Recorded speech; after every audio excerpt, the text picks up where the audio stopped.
ہم لاتے ہیں ٹاپ نیوز، آپ کے فیوریٹ ٹاک شوز اور انلمیٹڈ انٹرٹینمنٹ صرف یوٹیوب پر۔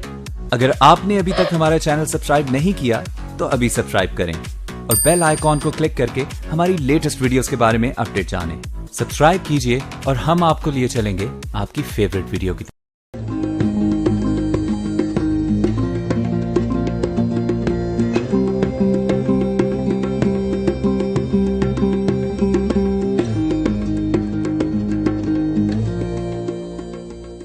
ہمارے ملک میں 14 فروری بڑے جوش و خروش سے منایا جاتا ہے، اور ہمارے ملک میں جو ان سے وہ کچھ ایسے دن بھی منائے جاتے ہیں، ایسی اسائنمنٹس، ایسے کام بھی ہوتے ہیں جن کا کوئی کسی بندے کو کوئی فائدہ نہیں ہونا۔ یعنی کہ میرے مطابق فائدہ جو ہے وہ آپ کے تھاٹ کی کوالٹی کا فائدہ، کس معیار پہ سوچ چلے گی، آپ کا کردار کتنا بلند ہوا، آپ کے افکار کتنے بلند ہوئے، آپ کے نظریات کتنے زبردست ہو گئے، آپ کی زندگی میں کو نئی موٹیویشن، کو نئی امنگ، کو نیا خواب آ گیا۔ اگر یہ نہیں آیا تو کچھ نہیں آیا۔ اب آپ دیکھیے، ستم دیکھیے کہ اشفاق صاحب جیسے لوگ جو ان سے ہیں، وہ کوئی ایسا نہیں ہے کہ اچانک اشفاق صاحب بن گئے۔ اشفاق صاحب پوری زندگی کا نام ہے۔ آپ کو اگر موقع ملے کہ اشفاق صاحب کی پوری زندگی کو پڑھیے آپ، تو یہ اشفاق صاحب بانو آپ بتاتے تھے کہ ہم لوگوں کی غربت اتنی تھی کہ اس غربت کو مٹانے کے لیے گھر کا جو سامان ہم نے لانا ہوتا تھا وہ اسکرپٹ بیچا کرتے تھے، لکھ کے ڈرامے کا ایک سین بنایا، اس کو بیچا اور اس کے صوفے آ گئے۔ اگلی بار دوبارہ لکھا ہے تو برتن آ گئے، اگلی بار دوبارہ لکھا ہے تو رضائیاں آ گئی ہیں۔ یعنی کہ زندگی پوری کی پوری رائٹنگ کو دینا، قلم سے دوستی کو دینا۔ اور پھر اس سے بڑھ کے میں اشفاق صاحب کو جو بڑا کریڈٹ دیتا ہوں ہمیشہ، کہ اشفاق صاحب نے صرف لکھا نہیں ہے، اشفاق صاحب نے با مقصد لکھا، ایسا لکھا ہے جس سے پڑھنے والے کی زندگی میں کوئی تبدیلی آتی۔ میں آج بھی مڑ کے دیکھتا ہوں کہ اگر زاویہ نہ ہوتا میری زندگی میں، زاویہ ان کا پروگرام جو ہم کبھی ٹی وی پہ دیکھا کرتے تھے، تو شاید یہ سفر جو فاؤنڈیشن کی شیپ میں چلا گیا یا پھیلتا چلا جا رہا ہے، یہ ممکن نہ ہو پاتا۔ اس میں کہیں نہ کہیں ایک پرزے کا، ایک امپورٹنٹ ٹرن کا نام جو ان سا وہ زاویہ۔ کمال کیا تھا اشفاق صاحب کا؟ میری چند ملاقاتیں اور محبت بھری ملاقاتیں، کمال یہ تھا جو میں آپ کے ساتھ آبزرویشن شیئر کرنے لگا ہوں، آپ اس کو ایک چھوٹا سا معیار بھی بنا سکتے ہیں۔ اشفاق صاحب کو اللہ تعالیٰ نے فن دیا تھا، اشفاق صاحب عوامی بولی کو جانتے تھے۔ ہر بندے کے پاس عوامی بولی نہیں ہوتی۔ عوامی بولی کا مطلب یہ ہوتا ہے کہ آپ حیران ہوں گے، اشفاق صاحب کو سننے والا عام شخص بھی تھا، اشفاق صاحب کو سننے والا بڑا افسر بھی تھا۔ میں ایسے پرانے کئی بیوروکریٹس ہیں، دوست ہیں جن کو جانتا ہوں، کلاسیکل قسم کے، جو پڑھا کرتے تھے اور افسر بھی تھے۔ اب تو صرف افسری ہو رہی ہے، لوگ مطالعہ نہیں کرتے۔ وہ سارے کہتے تھے کہ اشفاق صاحب کا علمی قد اتنا بڑا، تب بھی ہم متاثر ہو جاتے ہیں۔ اشفاق صاحب کا مزاج، اخلاق کا قد اتنا بڑا، ہم اس سے متاثر ہو جاتے ہیں۔ اشفاق صاحب کا، آپ اشفاق صاحب سے متفق ہو نہ ہو لیکن ان کے لنگر سے متفق ہو جاتے ہیں سارے کے سارے۔ یعنی جو جاتا تھا متفق ہونا، روٹی مل جاتی تھی، چائے مل جاتی تھی، پکوڑے مل جاتے تھے۔ تو یہ کہہ لیجئے جو اشفاق صاحب کا فن تھا، عوامی بولی، عوام کی ڈکشن، عوام کی بات، اور بظاہر چھوٹی بات لیکن اس میں معنی بہت بڑے۔ مثلا اشفاق صاحب کا میں آج پڑھ رہا تھا کہ جنہوں نے بڑا دور جانا ہوتا ہے، اشفاق صاحب فرماتے جنہوں نے بڑا دور جانا ہوتا ہے، ان کو نفرت، کدورت کے بوجھ چھوڑ دینے چاہیے، ان کو گلے شکوے کے بوجھ چھوڑ دینے چاہیے، ان کو ذاتی رنجشوں کے بوجھ چھوڑ دینے چاہیے۔ کیونکہ جب بھی مسافت لمبی ہوتی ہے، سفر لمبا ہوتا ہے، تو یہ سارے بوجھ غیر ضروری ہیں۔ غیر ضروری بوجھ اٹھا کے آپ دور تک نہیں جا سکتے۔ تو اشفاق صاحب اس جملے کو جب ٹاپ پر دوبارہ نریٹ کروں گا تو اشفاق صاحب کہتے ہیں کہ اگر آپ نے بڑی دور کی مسافت کو طے کرنا ہے تو پھر ان غیر ضروری بوجھوں کو چھوڑ دیں۔ یہ اشفاق صاحب کا کمال تھا۔ بات بظاہر بڑی سادہ سی لیکن اس میں پوری ڈیپتھ ہوتی تھی۔ دوسری جو خاص بات تھی اشفاق صاحب کی، ڈکشن، یعنی یہ میں آپ کو وہ انالیسس بتا رہا ہوں جس کو بتائے بغیر زیادتی ہوگی۔ اشفاق صاحب بہت اچھے تھے، وہ یہ باتیں اتنا میٹر نہیں کرتی جتنا ان کا ایکچوئل کنٹریبیوشن کیا۔ اشفاق صاحب کا سفر کہیں رائٹنگ سے اگلا جو جمپ تھا وہ تھا تلقین شاہ۔ آپ میں سے بڑے کم لوگ اس چیز کو جانتے ہوں گے، کیونکہ میرے مطابق جس سے عشق ہوتا ہے نا، بندہ اس کے بارے میں ویسی تحقیق شروع کر دیتا، ویسے ہی جانتا رہتا۔ میری پہلی محبت تو جو ان صاحب واصف صاحب تھے، اشفاق صاحب سے میں آشنا پہلے سے تھا، لیکن پھر ان کے تعلق کا پتہ لگا، اشفاق صاحب کے کنٹریبیوشن کا پتہ لگا۔ میں بائسڈ انسان نہیں تھا، آہستہ آہستہ بائسڈنس ختم ہو چکی تھی۔ اشفاق صاحب کے بھی علمی قد کا پتہ لگا، ایک خاص بات یہ پتہ لگی کہ اشفاق صاحب نے ایک ٹرمینالوجی کو بڑا اچھا انٹروڈیوس کروایا. یہ میں سمجھتا ہوں اشفاق صاحب کا دوسرا احسان ہے ہم سب پہ, وہ تھا بابا. اس سے پہلے پیر, فقیر, درویش سب ٹرمینالوجیز موجود تھیں.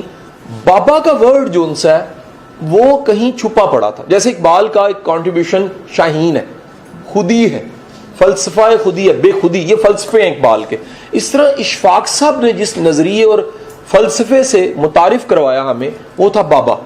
اور اشفاق صاحب مجھے آج بھی یاد ہے, الحمرہ میں ایک دفعہ میں ان کو سن رہا, بس 2002, اور وہ ویڈیو جو ان سے انٹرنیٹ پہ آج بھی موجود ہے.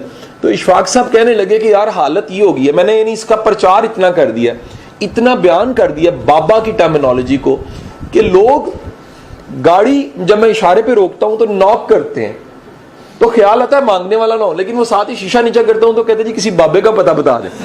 یعنی کہ بابا اتنا برانڈ اشفاق صاحب نے کر دیا. اچھا, اب سوال یہ ہمیشہ ہمارا بھی رہا کہ بابا کون. اب یہ اشفاق صاحب کے پاس سوال لے کے گئے, اشفاق صاحب نے اس کا انتہائی خوبصورت جواب دیا. آپ نے کہا یہ جو میری پوتی ہے یہ بابا ہے, پوتی چھوٹی سی. آپ نے اس کا ایک معیار بتایا, وہ معیار ذرا سمجھیے گا, یعنی کہ اگر آپ اس معیار پہ پورا اترتے ہیں تو آپ بھی بابا.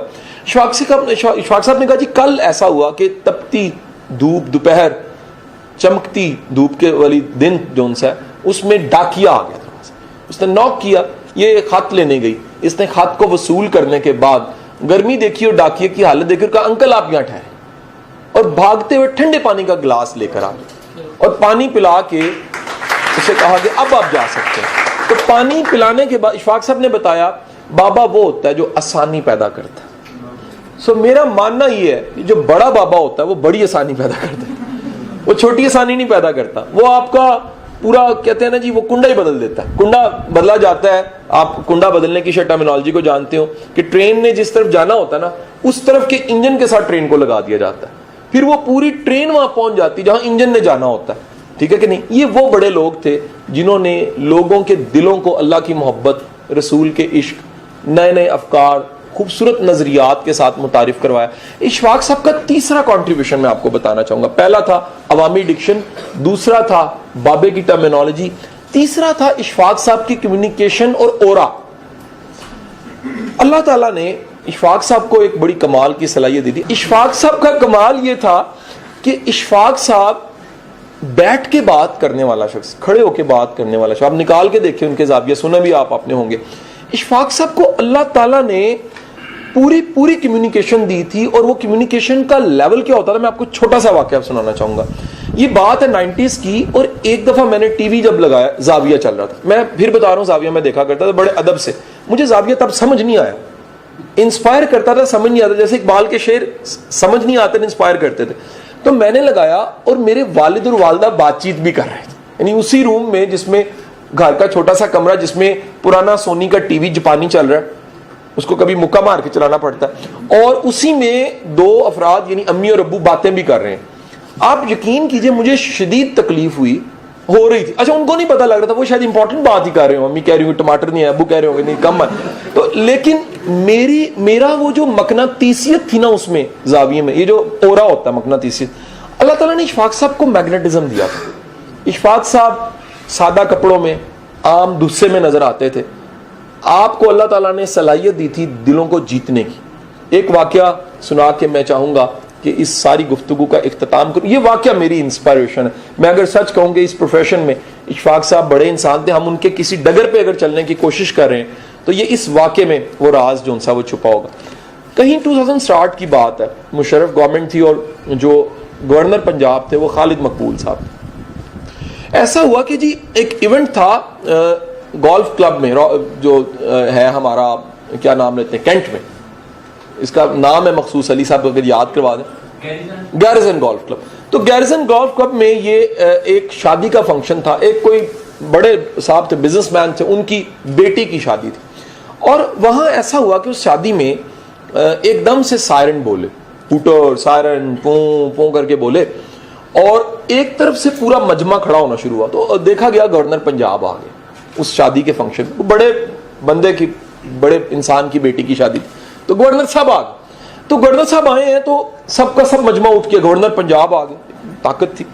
اور اس کے بعد انہیں سب نے کوئی ساتھ کھڑے ہو کے تصویریں بنائی, دولہا دلہن اسٹیج پہ تھے, وہاں تک وہ گئے, اور تھوڑی دیر ہی گزری, کوئی ہوٹر نہیں بولا, کوئی سائرن نہیں بولا, ایک دم سے ایک طرف سے لوگ اٹھ کے کھڑے ہونا شروع ہو گئے. تو کہیں دیکھنے والا یہ بتا رہا ہے کہ خیال آیا کہ اب تو مشرف ہی ہو سکتا ہے, یعنی پریزیڈنٹ ہی ہو سکتا ہے یا پی ایم ہو سکتا ہے, لیکن خیال آیا ہوٹر تو نہیں بولے. تو اس نے سوچا کہ اعلانیہ نہیں آیا ہوگا, خاموشی سے آ گیا ہوگا پریزیڈنٹ پاکستان. تو کہتے جی میں نے دیکھا ادھر سے سارے اٹھتے اٹھتے ادھر دیکھا کہیں, تو گورنر بھی اٹھ کے کھڑے تھے اور بڑے ادب کے ساتھ سارے کھڑے. تو انہوں نے آگے بڑھ کے دیکھا تو ایک مائی اور بابا جنہوں نے لٹھے کے سوٹ پہنے ہوئے, اور اشفاق صاحب اور بانو آپا آ رہے ہیں. دیکھنے والا راوی کہتا ہے مجھے اس دن پتہ لگ گیا اصل بادشاہ وہ ہوتا ہے جو دلوں میں زندہ رہتا ہے. اور میں کہتا ہوں آج کا دن ثبوت ہے, آپ میں سے بڑے کم لوگ اشفاق صاحب سے ملیں, انہوں نے صرف دیکھا اشفاق صاحب کو, لیکن یہ آج کا دن ثبوت ہے کہ کہیں جانے والے کو اگر آج بھی ہم یاد کر رہے ہیں, آج بھی ہم محبت سے ان کا تذکرہ کر رہے ہیں, ان کے کنٹریبیوشن کو مان رہے ہیں, اور خدا را ہمیں یہ مزاج اپنانا پڑے گا. یہ بھی ایک بہت بڑی احسانی ہے اس قوم پہ, آپ اگر یہ احسان کریں, شکریہ ادا کرنا شروع کریں ان لوگوں کا جنہوں نے رول پلے کیا تھا.